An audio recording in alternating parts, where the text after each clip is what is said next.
mother sharing local news about Thailand, but today is different. 我们好开口语啊， And this morning, 7.7 magnitude earthquake struck Myanmar. The tremors were strongly felt in Bangkok.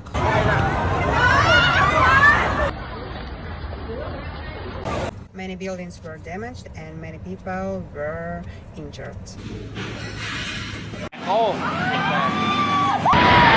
And even here in Phuket, we felt the shaking. I was at home on the 8th floor and the furniture was literally trembling. It was a really unsettling experience, but thankfully no major incidents happened here.